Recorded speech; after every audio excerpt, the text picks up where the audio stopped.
اسی طریقے سے کوئی پریشانی آ جائے تو مسلمان کے لیے حکم ہے کہ بھئی تم اس کے ازالے کے لیے فلاں فلاں کام کرو، اسے وہ کام کرنا ہے، پریشانی جائے یا نہ جائے اس کا کام ہو گیا، اس نے اپنے مالک کا حکم پورا کر دیا، اس کی کوئی پریشانی نہیں۔ پریشانی تو ان لوگوں کی ہے جس کے سامنے راستہ نہیں، ہمارے سامنے تو راستہ کھلا ہے، ہمیں اپنے مالک کی طرف دوڑ لگانے کی ہر وقت اجازت، اس لیے ہر موقع پر یہ دیکھنے کی ضرورت ہوتی ہے کہ ان حالات میں میرے کرنے کا کام کیا ہے۔ عموماً پریشانی کی وجہ یہ ہوتی ہے کہ یا تو انسان سمجھ نہیں سکتا کہ مجھے اس موقع پر کیا کرنا چاہیے، حواس باختہ ہے، جیسے کافر ہے، اللہ کو نہیں مانتا، رسول اللہ صلی اللہ علیہ وسلم کو نہیں مانتا، اس کے سامنے پریشانی کی حالت میں سوائے ظاہری اسباب کے اور کوئی راستہ نہیں۔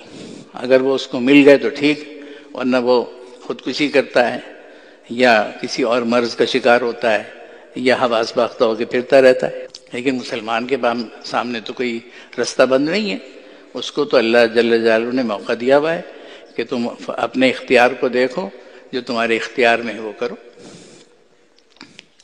تو پریشانی یا تو اس لیے ہوتی ہے کہ ہمیں رستہ نہیں معلوم ہوتا، یا پریشانی اس لیے ہوتی ہے کہ ہم اپنے اختیاری کاموں کی طرف توجہ نہیں کرتے اور دوسروں کی ذمہ داریوں پر نظر رکھتے ہیں کہ فلاں یہ کام نہیں کر رہا، فلاں کو یہ کام کرنا چاہیے تھا، اس لیے پریشانی ہے۔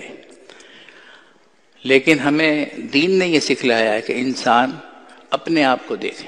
ہر شخص جب اپنے آپ کو دیکھے گا تو سبھی ٹھیک ہو جائیں گے۔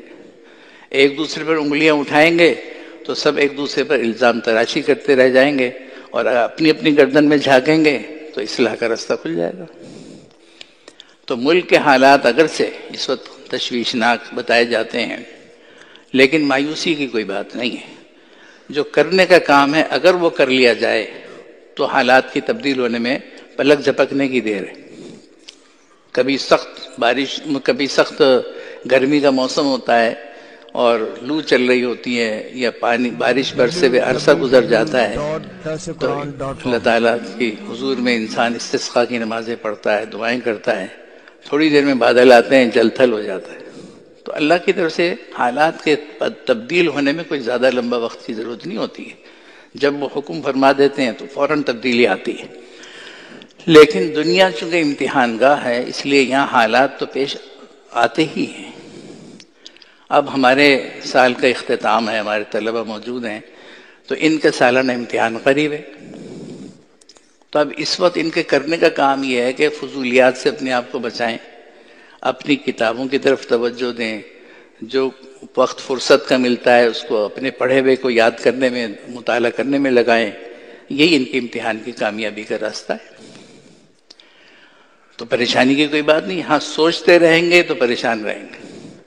اسی طریقے سے ہم اور آپ اپنی عام زندگی میں اگر حالات کا واویلا کرتے رہ جائیں گے، ایک دوسرے کو ذمہ دار ٹھہرا کر فارغ ہو جائیں گے، تو اس سے تو حالات بدلتے نہیں ہیں۔